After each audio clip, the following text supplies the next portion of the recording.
What's going on, guys? The Comics Kid 2099 here. Today, I want to talk to you about the Marvel Comics character Hawkeye, and specifically two comic book runs featuring this character. The first is a 22-issue run, and I think one annual, written by Matt Fraction, with art by David Aja, Javier Pulido, Steve Lieber, Francisco Francavilla, Annie Wu, and Chris Eliopoulos. And the next was actually two miniseries. One, I think, was 5 issues long, and the other was 6 issues long, both written by Jeff Lemire and illustrated by Ramon Perez. And years ago, I actually read and reviewed the first volume of Hawkeye, written by Matt Fraction with art by David Aja. I think it's called Little Hits, and I reviewed that a while back. You can check out that video if you want a more in-depth talk on that volume. Long story short, I liked it, and it just took me a really long time to finish reading the rest of that series. But recently, I finished reading all of that run, and then I jumped right into the Jeff Lemire Ramon Perez run that immediately followed. And I consider both of those volumes, even though they are two separate series, it's really one long story by Lemire. And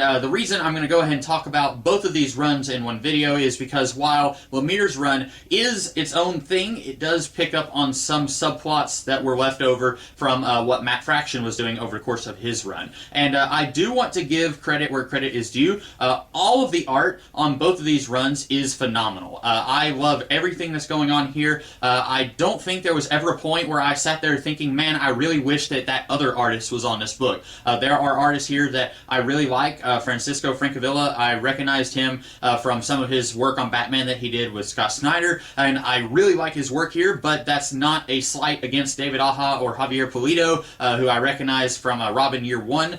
This is a slew of amazing artists here, and every page I was looking at thinking, you know, this is just as good as what all of these other artists were doing. However, if I refer to this as the Matt Fraction Hawkeye run, I am not doing that to say that Matt Fraction as a writer is more important than all of the artists who contributed to this run. The only reason I will refer to it as the Matt Fraction run is because he is the only creator who stuck through this entire series. All the other artists, at one point or another, they weren't illustrating the book. So that is just for clarity's sake if I want to talk about the Fraction run or if I want to talk about the Lieber-Perez run.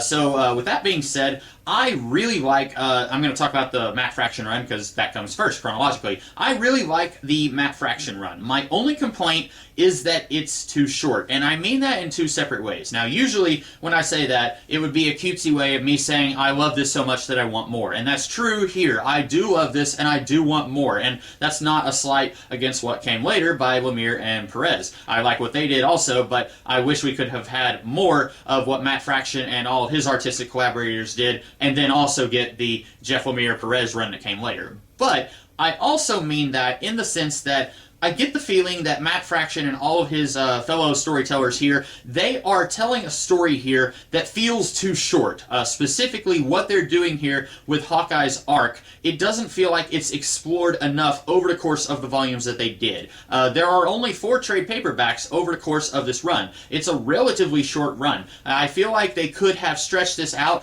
to maybe 6 or 8 trade paperbacks worth of comic books, and they could have explored what they wanted to do a little bit more with Hawkeye.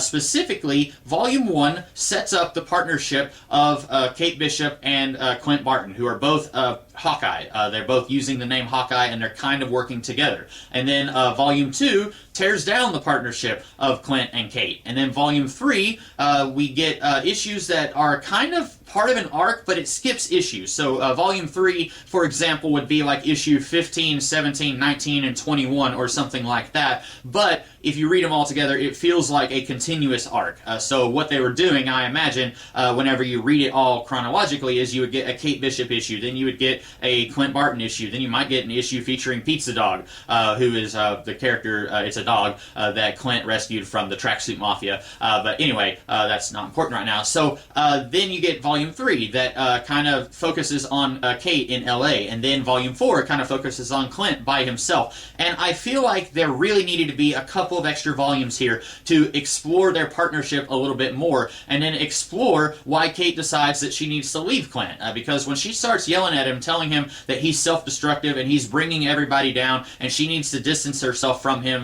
for her sake. That doesn't really feel like it's been earned. I don't really see any of that in action in this series, and I don't know the character of Hawkeye well enough to know if that's part of his character development. I don't know if he is a self-destructive person outside of this run. I don't know if that feels true to the character or if that's just something that Matt Fraction is bringing to this character in this series, and I'm okay with that if that's what he's doing, but I don't get to see any of that in action because this is happening so fast. I really feel like the pacing needs to slow down a little bit, and if we had a few extra volumes sprinkled in there, I think this could have been earned a little bit more. I think we could have seen more of Clint allegedly being self-destructive and making all of the wrong choices, and then Kate could yell at him, and you could feel like, yeah, he deserves that. She needs to get away from him for a little bit. As is, it feels like it kind of comes out of nowhere, and I'm not really sure what she's talking about when she says that he's bringing all this on himself and that he's very toxic right now. I don't really know what she's talking about because this guy dies and she's yelling at him, and earlier in the series she was yelling at him because he was thinking about giving up on being the landlord for these people, and then she runs away and doesn't help him fight the tracksuit mafia. And I'm thinking, okay, you're an archer and you're always talking the big talk about how you're a better archer than he is. Why don't you stay here and fight? Help him fight these guys if you think that's what needs to be done. So that's my big complaint with this series. Overall, I really like what it does. Bringing in Madame Mask as a villain for the series, I think, is inspired because I have no idea who she's supposed to be a villain for originally, but if you asked me years ago, before I started reading this series, if you told me, hey, they're going to do a Hawkeye series, who do you think they should use as villains, I would sit there scratching my head because I wouldn't know. Hawkeye doesn't really have a rogues gallery, not really, or if he does, if anyone here is a huge Hawkeye fan, don't yell at me because I haven't really read that much outside of this series, but I didn't know who they would use as villains. So bringing in kind of a C-list villain in the form of Madame Mask and then making her a Hawkeye villain is a really good choice. And I know that Kelly Thompson has recently been writing a Kate Bishop Hawkeye series where she's out on her own away from Clint, and I'm really hoping that they use Madame Mask in that series because I like that she is kind of focused on getting revenge on Kate for something she does in this volume, and then she is kind of her, I don't know, her Green Goblin, if you will, or something like that in Volume 3 of this series. So really like that they are bringing in a villain of the Marvel Universe that's kind of sort of well known. I knew of her before reading this series, but she's not attached to, say, Daredevil or Spider-Man so much that it feels weird that they're using her here. I really like that. I like the Tracksuit Mafia. I think they are equal parts hilarious, and also they are a big enough of a threat that when Fraction keeps bringing them back, it doesn't feel weird. I like that they're still here, and they feel like they belong in this series. They're not too much of a threat where it's like, okay, you need to call in the Avengers, but they're also not a joke. They do look kind of silly because of their outfits, and Hawkeye at first kind of treats them like a joke, but then they keep coming back, and then it becomes a little bit more serious. I really like the way that they're handled, and it never gets too serious either. I know I'm just kind of bouncing all over the place, but I really like the way the Tracksuit Mafia is handled. And then when Kate gets her own solo adventures in Volume 3, she gets her own version of the Tracksuit Mafia with these gangsters who dress up like bellhops from a hotel, and I thought that was hilarious. I really liked the way that was handled, and all of that comes from the artists. Now, Fraction may have said bad guys dressed up in tracksuits, but the artists are the ones who visually make it work. I really love that they look silly, but they're also enough of a threat that you feel like the stakes are high. I guess that's what I've been trying to say. Other than this run feeling like it's rushed and too short, I like what's going on here. It is a little weird, I think, that Hawkeye apparently was in a relationship with Jessica Drew around this time. That is a pairing that I don't really like, and I don't think that that originated here. I think that must have come from some Avengers comics that I haven't read, because out of nowhere at one point, Jessica is yelling at him saying that he cheated on her, and he did kind of have a thing with this woman who's kind of recurring throughout this run, but I don't really like the pairing of Jessica Drew and Clint Barton. I like Clint okay. I really like Jessica Drew from her series from the 70s, but I don't like them together as a couple. It's just, it doesn't make any sense to me. She, I feel like, is way too independent to be saddled down with a character like Clint. So anyway, maybe some of you guys like them as a couple. Maybe if you tell me, hey, this happened in that one Avengers storyline, if I read it, I might be made to believe it a little bit more, but it just kind of took me by surprise Hawkeye's here.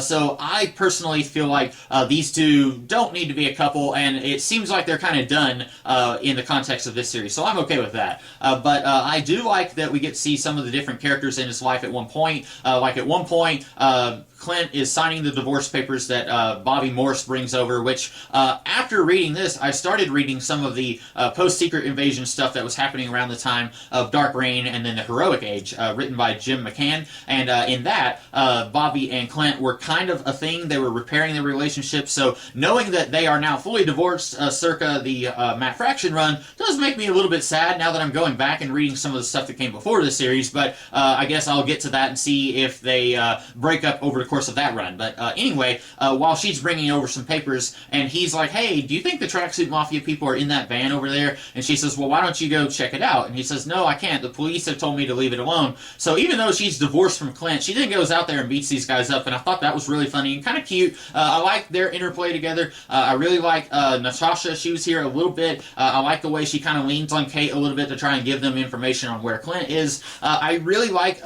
Clint's relationship with his brother. I have no idea how much the brother has appeared in Marvel Comics before this run, because in the Jim McCann stuff that I'm currently in the middle of reading, he tells Bobby that his brother is dead. And then here, his brother just shows up out of nowhere. So I have no idea how much of a character Barney Barton is in Marvel Comics, but I really like him here.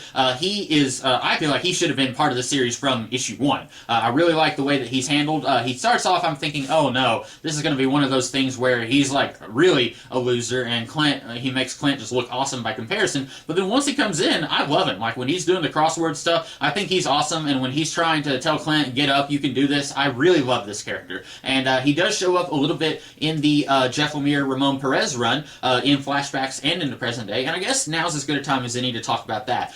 So, like I said, this does pick up a little bit on some stuff that was in the Matt Fraction run. The thing I was a little concerned about was, over the course of the Matt Fraction run, Clint is a landlord for these people in a hotel, apartment building that was owned by the Tracksuit Mafia, and we find out this is a bigger deal than what Clint thought as the series progresses a little bit. And Clint is kind of their landlord and their protector, and he's dealing with stuff like having to fix the cable because the cable guy won't fix it and stuff like that. And I was afraid that when Jeff Lemire or any creative team comes on board after Matt Fraction's run ends, I was afraid that they were going to just completely ignore that and go back to Hawkeye just as a member of the Avengers. And they don't. They still have him as the landlord of the apartment. We still get to see Hawkeye living in the apartment a little bit. I don't think we get to see any of the characters like Grill's father. I don't think we get to see any of them in the apartment building, but we do get to see that Hawkeye is still there, so that's good. But Ramon Perez and Jeff Lemire's run over the course of these two minis is basically an examination of Kate and Clint's relationship. We got to see they had a relationship, not a romantic relationship, but a kind of big brother, little sister type relationship in the Fraction run that is introduced and then falls apart and then is kind of put back together, and then over the course of these two minis, it once again falls apart, and then it doesn't really get put back together. Spoilers here, but basically these two, they rescue these three inhuman children with inhuman abilities like the Terrigen Mist, that sort of thing, and I guess in tandem, they can melt people. They have this telepathic beam that melts people, and they had been kidnapped by Hydra, and so Clint and Kate rescue these kids, and then the kids end up being very dangerous, so Clint says, we need to turn them back over, and then Hydra comes, and basically Clint just says, yeah, go ahead and take them, and so this is a huge wedge between these two. It drives Kate away, and then we start seeing stuff in the future between Clint and Kate. It's either 20 years in the future or 30 years in the future. At one point, it says 20 years, and then later it says 30 years, but they're both old. I'm thinking it's 30 years in the future, and basically we see that the kids have now been used as a weapon against China, and so then Clint and Kate are trying to fix their mistake and go and rescue these kids, and then we're bouncing back and forth between the past and the present day, where Clint and Kate are now trying to undo what they did, where Hydra is transporting the kids, and then Clint says, okay, I'm going to fix this, I'm going to help Kate, we're going to rescue those kids. And then they take the kids to Barney, who has run off with one of the people from Clint's apartment building, and he bought a little island with all the money that he stole from Clint, and they say, okay, here's these kids, they're going to live here with you now. And it's really weird. It's kind of like if you look at like Days of Future Past, the comic book, where you got this awful thing in the future, and then somebody goes back in time to the present day and says, okay, there's this awful thing that happens in the future, we need to prevent that from happening here and now. And then they prevent it, and then it changes the future. It's kind of like that without the time travel. It's really weird.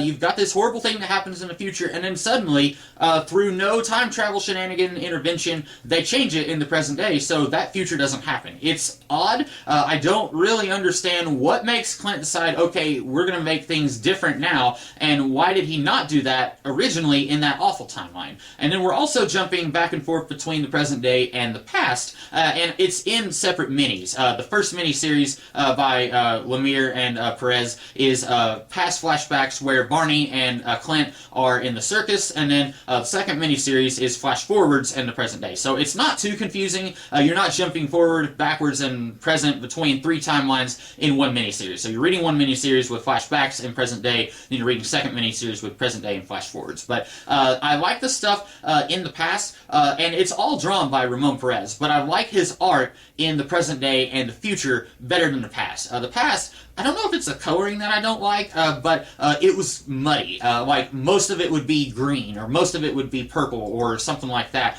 And when I first opened the page and it was set in the past, I was like, oh no, what have we got here? And I flipped forward a few pages and saw that the present day stuff is easier to tell what's going on. I still like the pencil work across the board from Perez, but the coloring I wasn't as keen on in the flashback stuff. But I really like getting to see how Clint and Barney get into the circus, because being only passingly familiar with the character of Hawkeye, I knew that he had done some time in the circus, but I didn't know how he got there. And this explains how he and Barney got there, and how they kind of get off on the wrong foot and kind of go down the path of being outlaws, and I really like that. I like the stuff with the swordsman. I like that he is a bad guy, but he's also charming, and he's a better option for these two boys than where they were at. And so it makes sense that Barney would be like, yeah, he's doing some bad stuff, but this is better than what we had going on before. I really like all that. I like the way that that's presented here. I would really have loved to have seen more with this creative team on Hawkeye, and I don't know if they just didn't want to do anymore, or if the higher-ups said, okay, we've got this other creative team, they want to do some stuff